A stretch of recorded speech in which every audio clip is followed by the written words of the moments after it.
Good evening, everyone. I'm Lissy Bastian. It's good having you back with us. Testimony continues in the high-profile bribery case of former Cabinet Minister Shane Gibson, with Assistant Superintendent Deborah Thompson taking the stand for the third consecutive day. Our Ariel Boleg has the details in this report. Lead defense attorney Keith Knight QC grilled Assistant Superintendent Deborah Thompson about the changes she allegedly made to star witness Jonathan Ash's statement. Knight questioned Thompson about Ash's statements dated June 28, 2017. The court heard that ASAP Thompson transformed Ash's statement without him being present, a statement to which Ash signed on August 30th. She also told the court that the two met in September in relation to the statement, which she then edited. The issue surrounded the meeting with Gibson, Deborah Bastian, and Ash. Thompson added to the statement that Bastian and Gibson told Ash that he had to forego the payments to Shane Gibson. Knight further argued that adding the word forego changed the context and content of the statement and misled the defense. He asked the witness why she did not make another statement instead of changing the original one, which she replied they were minor alterations. The Jamaican Queen's Counsel also probed her about the July 4, 2017 affidavit where she swore to freeze Ash's Commonwealth bank account.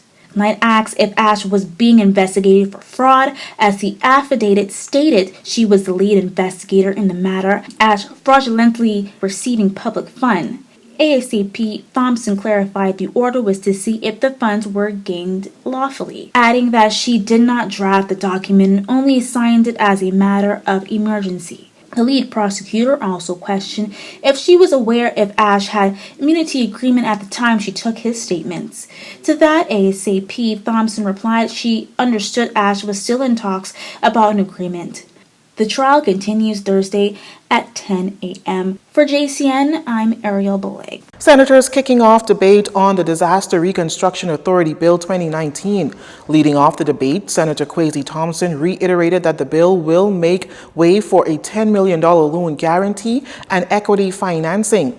Additionally, the bill deals directly with reconstruction in disaster zones post-Hurricane Dorian. Additionally, he says the bill will set a path for the way the Bahamas responds to disasters moving forward. In my view, it is designed for immediate response. And then for those long-term reconstruction needs, as clause 16 says, where the consequences of a disaster is of a nature that requires long-term management, the management of that disaster shall be turned over to the relevant ministries. So at where there is a longer process of reconstruction, then obviously there is the Ministry of Works, Ministry of Housing, Ministry of Health, Police.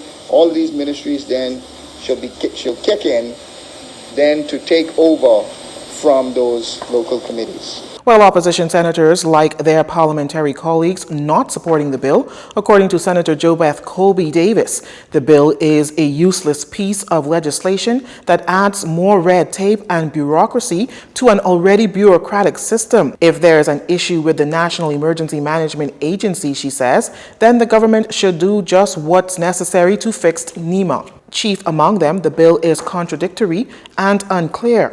Madam President, it is not sufficient for those on the governance side to stand with their fancy speeches about how damages and ravages of Dorian are personal and emotional to them, because we all have family and friends that were affected. Additionally, the damage experienced on those islands are emotional and personal to us all. So again, I say that the storm has passed. Don't create another disaster with our government agencies. Fix NEMA. Madam President, it is not sufficient for those on the governance side to scream from the mountaintop that the PLP is playing politics. Additionally, Senator Colby Davis says there are a number of issues with the legislation besides the fact that it is unnecessary. This bill is laced with conflict and confusion. And the impression I form, Madam President, is that this government has been making rookie mistakes and created so much confusion following the passing of Dorian. It's as if they are amateurs. unable to identify their head from their tail, running around like headless chickens. The Disaster Reconstruction Authority Bill 2019 was passed in the upper chamber. Member of Parliament for North Andros and Berry Islands Carlton Boleg says infrastructure in his constituency is improving. Speaking at the Rotary Club of Southeast Nassau, he said that the roadworks and restructuring of water supply in North Andros are near completion. We are working very hard as far as our roads are concerned because we realized that we needed to get new pipes down in the road as far as water mains are concerned. And we had no pressure, little to none in Andros, North Andros that is, when it comes to your house. So for that to happen, you had to either get a pump, dig a well, and do it that way, but I figured we needed to get these things done. And today I can honestly say that more than 95% of North Andros right now is done with that, which is really good. Mr. Boleg says there has been a serious need for road and water improvements in North Andros, which he says have been problematic for the people of the north of Andros for the past 20 years. He said it would take another 4 months for the roads to be complete. Right now, Mastic Point is completed. Nicholstown is just about complete. Fire Road is completed. I'm sorry, not Fire Road. Pineville is completed, and then we're going to hit Fire Road. So we have North and South Mastic Point, Countstown, Nicholstown, and Pineville.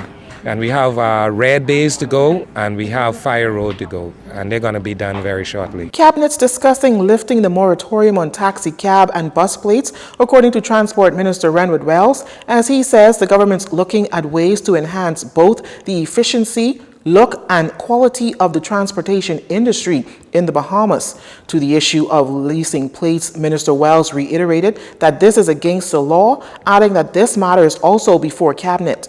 Clause 70 of the Road Traffic Act, you can go and read it. It is against the law for any individual to lease any sort of government-issued plates. You're not supposed to. You are supposed to be the individual who either own the plate or you have yourself a company. And so you're not supposed to be subleasing, is what I call it. So that law is going to be enforced now? It should have been enforced. And so it is the intention of the government. As I said, the issue is before the Cabinet of the Bahamas, and we will be enforcing it. The Road Traffic Department has issued over 1,000 taxi plates and over 200 bus plates. The Bahamas Taxi Cab Union have long decried the issue of persons leasing plates and was one of the many reasons behind industrial action by the union earlier this year. You're watching JCN News. Stay with us. This segment of the news was brought to you by Alive.